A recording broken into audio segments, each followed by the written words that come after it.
গায়ের জামা যেমন কমফোর্টেবল না হলে পরে শান্তি পাওয়া যায় না, ঠিক তেমনি সংসার জীবনে জীবনসঙ্গী যদি ভালো না হয় তাহলে সেই সংসারে কখনোই সুখী হওয়া যায় না। একজন বুদ্ধিমান পুরুষ যে কিনা নিজের বউকে বলবে, আমার মা যেমনই হোক না কেন তুমি আমার মাকে নিয়ে কখনোই বদনাম করবা না, আবার অপরদিকে সে তার মাকেও বলবে ওই মেয়েটা তার বাবা মাকে ছেড়ে সব কিছু ছেড়ে আমার হাত ধরে আমার বাড়িতে এসেছে, তুমি তাকে কটু কথা বলে কখনোই কষ্ট দিবা না। বিশ্বাস করেন ওই সংসারে মেয়েরা খুব বেশি সুখী থাকে। সো হ্যালো এভরিওয়ান, আসসালামু আলাইকুম সবাইকে। আশা করছি সবাই অনেক ভালো আছেন যে যেখান থেকে আমার ভিডিওটি দেখছেন। আজ ভাবলাম আমার ডেইলি ব্লগ শেয়ার করি আপনাদের সাথে। আমি সকাল থেকে সারা দিন বাসায় কি করি একা একা সবকিছুই আপনাদের সাথে শেয়ার করব। আজ সকালে ঘুম থেকে উঠে ফ্রেশ হয়ে চলে আসছি রান্নাঘরে নাস্তা তৈরি করতে। আজ নাস্তায় তৈরি করতেছিলাম হচ্ছে পরোটা। সকাল সকাল আর ক্যামেরা অন করতে ভাল লাগতেছিল না, যার কারণে অফ ক্যামেরাতে আমি পরোটাগুলো তৈরি করে নিয়েছিলাম। এখন জাস্ট একটু ভেজে নিচ্ছিলাম। আর পরোটাতে আমি তেল একটু কমই দিই, তারপরেও কিন্তু অনেক ফুলকো ফুলকো হয় আমার পরোটাগুলো, দেখেই বুঝতে পারতেছেন। আমি 4টা পরোটা তৈরি করে নিয়েছিলাম, 4টাই সুন্দর করেই তো ভেজে নিচ্ছিলাম।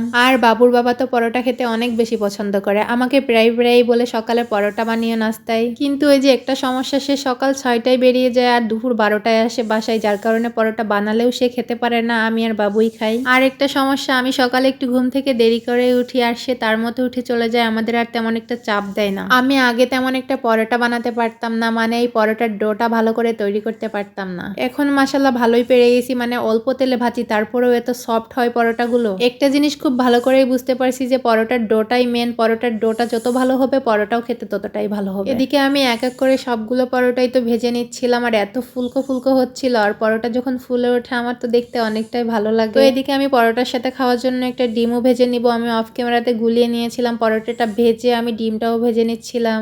আর এটা দিয়ে আমাদের সকালের নাস্তা অনায়াসেই হয়ে যাবে। আমাদের বলতে আমার আর বাবুর, আমার বাবুও হালকা পাতলা একটু পরোটা খায়, তবে বাবুর জন্যও কিন্তু নাস্তা তৈরি করেছিলাম। বাবু সকালবেলা উঠে একটু সুজি খায়, যার কারণে ওর জন্য সুজি রান্না করে আমি ঠান্ডা হতে রেখে দিয়েছিলাম। আর আমি নাস্তা শেষ করে রান্নাও করেছিলাম, কিন্তু ভিডিও করা হয়ে ওঠেনি আর কি। রান্না করছি, তারপরে খেয়েছি, তারপরে একটা ঘুম দিয়েছিলাম দুপুরবেলা। এই তো বিকালবেলা উঠে আমি আবার বিছানার চাদর ধুয়ে দিয়েছিলাম ওই ঘরের। ছাদ থেকে কাপড় চোপড়গুলো পেরে এনে আমি বিছানার চাদরটা আগে পেরে নিচ্ছিলাম, কারণ বাবু আসবে একটু পরে এই বিছানার উপরে খেলা করতে। আর এখন বেলা একদমই ছোট হয়ে গেছে, যেহেতু শীতকাল আসতেছে, যার কারণে তাড়াতাড়ি সন্ধ্যা লেগে যায়। তো বিকাল কিন্তু মনে হচ্ছে সন্ধ্যা লেগে গেছে। এই রুমে আমি তেমন একটা আসি না, মানে বেশি একটা থাকা পড়ে না, কিন্তু এই চাদরটা আমি পেরে রেখে দিই, যেহেতু বাবু এখানে মাঝে মাঝে খেলা করে।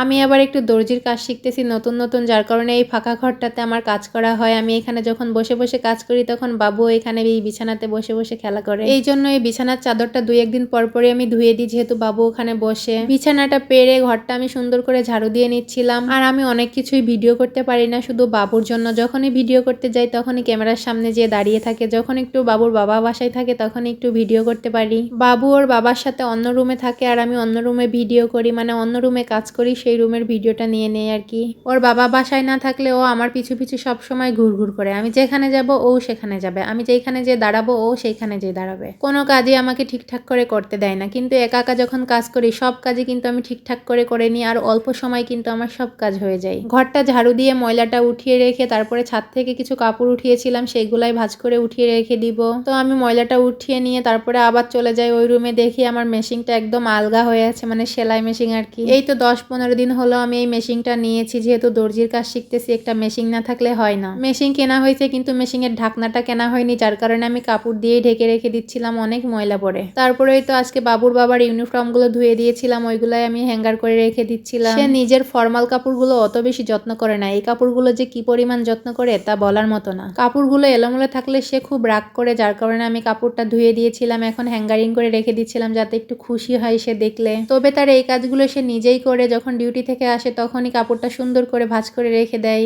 এই কাজগুলো করতে করতেই দেখি সন্ধ্যা লেগে গেছে। আমি আবার চলে আসছি রান্নাঘরে সিঙ্কের ভিতরে কিছু এঁটো থালা বাসন ছিল, ওগুলাই আমি ধুয়ে নিয়েছিলাম। তারপরে এই তো রান্নাঘরের কিছু জিনিসপত্র এলোমেলো হয়েছিল, সেগুলাই সুন্দর করে গুছিয়ে তারপরে তো থালা বাসনগুলো রাখতে চলে যাচ্ছিলাম র্যাকে। আর আমার রান্নাঘরটা অনেকটাই ছোট, যার কারণে আমার হাঁটাচলা করতেও সমস্যা হয়, যার কারণে এই থালা বাসনের র্যাকটা আমি ডাইনিং এই রেখে দিয়েছি এক সাইডে। প্লেটগুলো র্যাকে রাখতে এসে দেখলাম মানে র্যাকের নিচে হচ্ছে ট্রে সিস্টেম করা আছে, ওখানে পানি আটকায়, ওখানে দেখি কিছুটা পানি ধরেছিল, যার কারণে ওটা আমি একটু পরিষ্কার করে রেখে দিচ্ছিলাম, না হলে নোংরা হয়ে যাবে।